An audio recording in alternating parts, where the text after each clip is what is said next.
Sergeant Myron Trapp, Officers Andy Reese, Don Reed, and Michael Rainford. Master Officer Howard Dallies Jr.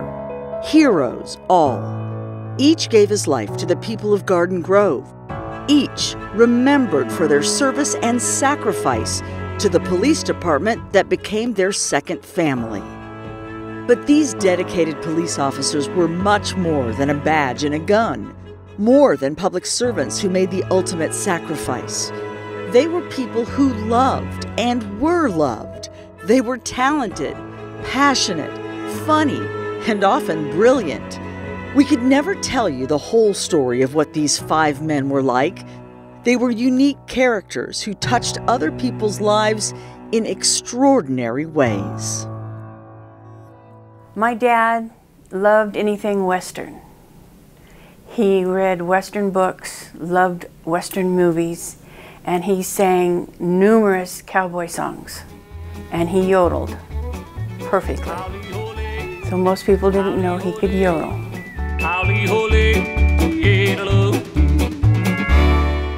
Bet you didn't know that about Myron Trapp, who was a strawberry picker in San Juan Capistrano long before he became a police officer. He always had something. He dismantled abandoned homes. He would be called to dismantle the homes, and he was allowed to keep the wood or reclaim any parts of the house that could be reused. He did stints as a pottery thrower, a UPS driver, and a surveyor. At some point after serving in the military, he had to get serious about supporting his family. My mother asked my father, well, what did you play when you were young? And he said, cops and robbers. There was no way he was going to be a robber, so Myron Trapp became a Garden Grove police officer. Myron Trapp was my dad's best friend. My father and Myron started at Garden Grove together. They were both original officers in 1957. I remember him in his uniforms, and then I remember when he made sergeant, he wore a suit, and it was such a change. Trapp didn't talk about the stresses of police work at home. He focused on family. When he came home in the evenings, my dad would of course talk to all of us, and we always ate our meals together. He assisted in cooking. He made the hottest chili in the world. One time, 8-year-old daughter Christina got to see her dad in action. I was fortunate one time he had to run an errand, and he heard on the radio that there had been a robbery and they were investigating. Going with my father to the scene was quite impressive. I was told not to touch anything. I remember walking alongside of him. It was so much adult conversation going on that was way over my head, but it was fun in a way to watch my dad and see the respect that he was given. That respect was earned through hard work. My dad would use Myron as an example for me when we would discuss police work. He always felt that part of Myron's success was that he outworked everybody. He wanted to help people. My father believed in justice. He believed right from wrong. And he wasn't afraid to speak or act the way he felt it was necessary. Sergeant Trapp, it turns out, was a frequent visitor at the home of Officer Andy Reese. My dad started with the police force in 1957, and ironically, I went to high school from 57 to 61, and I remember him working every football game that I went to. He was there working the football game. Reese had been quite the athlete, playing both football and baseball and setting track records. Reese was also a proud Navy man. He was a metalsmith in the Naval Air stationed at Los Alamitos for 18.5 years before he retired. Reese was a family man, but he was also passionate about cars. In fact, that's one of the reasons that he worked 2 jobs in addition to being on the police department, was because he always wanted to have a new car every couple of years. He had a 49 Mercury, I remember, a 51 Mercury, a 54 Ford Crown Victoria, and a 57 Ford Fairlane 500 with a police interceptor engine, and then he had a 59 Thunderbird. I think his cars were his best friends. He just loved the cars. Sarah Clanky lived across the street from Reese. Andy had a funny grin. Devilish, maybe. It wasn't broad, it wasn't wide. It was more a twinkle in his eye. But he had a little bit of a turn of the mouth and this devilish eye, and you knew something was going on back there. The once shy little girl soon became a teenager with a driver's license, a 51 Chevy, and the need for speed. And so I was just flying down Lamson, and suddenly I see and hear, whoa, whoa, whoa, whoa, whoa, in bright lights. So I knew I'd been busted. I pulled over, and the policeman comes up, starts giving me, starts asking me, what do you think you're doing, little girl? And I started to answer him, and I have no idea why I looked back at the squad car behind us, but there's Andy Reese sitting in the police car, laughing himself silly. He didn't exactly set me up because I'm the one who set the speed of the car, but he came after me purposely to scare the living daylights out of me, which he did. Reese may have had a laugh at a lead-footed neighbor girl's expense, but he took his police work seriously. What I can remember my dad saying about Andy was that he was squared away. He really thinks that his military background really helped him. He would train so many new people, and you usually don't have reserves training regulars. There are a lot more things you should know about Andy Reese, but here are 2. He loved a good cigar. To this day, every time I smell a cigar smoke, I think about him. And he was once a performer, playing the trombone so well that his band appeared in music magazines of the day.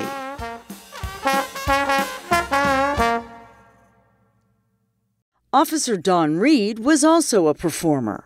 He was a very good magician, very good with cards.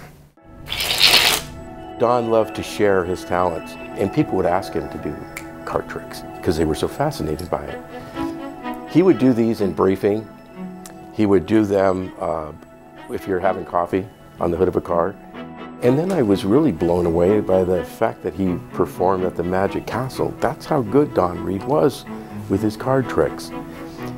Aside from being the card trickster guy, I mean, he was also a very happy guy, a happy-go-lucky guy, and he was a jokester. He was a big jokester. Reed's sister remembers all the teasing. She also remembers when Don offered to do a magic show for her 13th birthday. He was really nervous about it, and he told my mom, I'm so nervous. And she says, why? You've done this before. And he goes, yes, but not for my brothers and my family. And now I'll know the truth if I'm any good or not. Because if I'm not any good, my brothers will tell me the truth. And I'll be the laughingstock of the family if I'm not any good. He was no laughingstock. He owned it, giving his performance all he had, the same way that he was on the streets of Garden Grove, where he knew the narcotics game like no one else. Don knew how to do his job, and he knew how to do it very well. And so he carried himself with a great deal of confidence, but also a great deal of humility and a self-deprecating sense of humor. And so it made it really easy to interact with Don and to look at Don as an example of how younger officers like myself were supposed to be doing police work. Everybody kind of has their niche in this business. Drug enforcement was Don's and mine. And yeah, I think we competed, but I think what it really did, it made us both better cops. He'd use their lingo. So that's what made him so good at what he did. It was not being the tough cop or anything. It was the ability to get someone to admit what they were up to and what they were doing. A commanding presence, a super cop who loved taking down the bad guys. I don't think he had a mean bone in his body. And I used to wonder how he could be a police officer because he was so nice. Always a professional, Don Reed took some ribbing from the other officers about his hairstyle.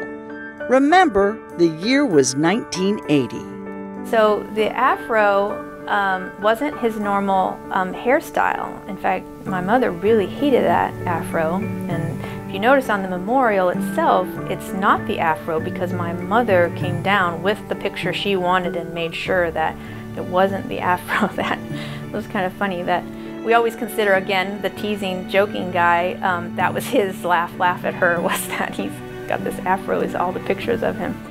All joking aside, this little sister looked up to her big brother. I can't even express to you the larger-than-life personality that he was, and that he was indeed my hero. I was 13, he was the coolest guy I knew. Michael Rainford was pretty cool too. Like most of the officers in the late 70s, he embraced what was known as choir practice. It was a way of letting off steam after a shift, just like the officers in the classic Joseph Wambaugh book, The Choir Boys. At one choir practice in Bicentennial Mall, Rainford got physical with this monument, which was then under construction. Come on, you got it. Come on. You're almost there. He got it in his mind that he could climb up that thing, even though it's kind of a sheer face on it, and set a can up on top of there. We're saying, you're nuts. There's no way you're gonna. He's struggling and he's fighting and he gets all the way up there to the top, and now he's trying to figure out how he can set the can down without spilling it, okay? Because it's about half full. And he's trying to figure out how to do it, and he goes like this. Ah! And once he took his hand off the right side to try to put it and grab it back out again, he lost his grip and slid back down the thing. Bam! Landed on his butt, of course, and everybody just busted a gut, you know. That kind of determination worked in Rainford's favor on the streets, and so did that dazzling smile. He truly was like this ray of sunshine kind of guy. His smile would brighten up a whole room, and always had a smile. Even if he wasn't happy, or he always had a smile. He wasn't gung-ho, everybody's got to be arrested, everybody's a bad guy. That empathy may have come from some rough edges when Rainford was growing up. I think he kind of looked at it as his way of atonement for some of the things he'd done younger. Because it's an old saying, the best cops would make great criminals. Because you have to have that mindset. And Mike had that mindset. And he'd sit there and go, okay, well, these guys just did this wrong. What would I do if I just done that? And boom, he'd take off and he'd find them. Mike was pretty good about handling calls and getting out there and digging stuff up. He was impressive for such a young man. Rainford loved being a cop, and he loved his co-workers, so much so that when he got a new credit card, he went a bit overboard. He's buying drinks for everybody. At one point, he kind of had his head down. And, hey, what happened? What's the matter? He said, my wife's going to kill me. When she finds this credit card bill, she's going to kill me. I never, even to this day, like credit cards because of that incident. He said, I don't know what I was thinking, but I was happy. Rainford died before holding the son who bears his name. But that son knows what his dad was all about. He was the guy that was usually in a good mood, even when stuff wasn't necessarily right. He was the one that usually had a smile on his face, and if he didn't, he was doing whatever he could to put a smile on your face. Looked out for his family and his friends. Howard Dallies, known to some as Little Howdy, worked for the Orange County Sheriffs and Placentia PD before he took Garden Grove by storm. Howard was a class act. He was very impressive. He was a total and true go-getter. You could not hold that guy back. You couldn't put a harness on him to have to be the first guy that runs out to do this or to do that. Howard wanted to be in the front all the time. I do remember if you asked him to do something, he'd always say, no problem. And you knew it was done. That can-do attitude served him well. He used it to help cadets study for their exams and pass them. He was equally generous to the families he protected from the gang members and drug dealers that tried to take over the streets of Buena Clinton. I can remember Howard standing really with a group of kids and a group of young children and some mothers. And he was passing out candy to the kids. And it was just showing that real human side of what an officer can do. He was a human being first and a person first. And he certainly displayed those qualities in everybody he came in contact with. I can't remember a single officer who had a negative thing to say about Howard. I think they considered him the cop's cop. Dallies was even known to occasionally give breaks to a few would-be drug buyers. So he tells this guy that if he gets out of that Buena Clinton area in under a minute, that he won't arrest him. And he goes, oh, you know, of course, the suspect, the guy, is very thankful. So he says, I will just beat feet and get out of here. And he did. Dallies loved a good laugh. He also loved a certain beverage that puzzled his co-workers. I remember when he switched, or at least temporarily, from coffee to drinking tea. To see a big guy walking around with a little cup and a tea bag hanging out of it, it was kind of funny. It's not that manly image, I guess, that you might want to portray as an officer, but it didn't matter to Howard.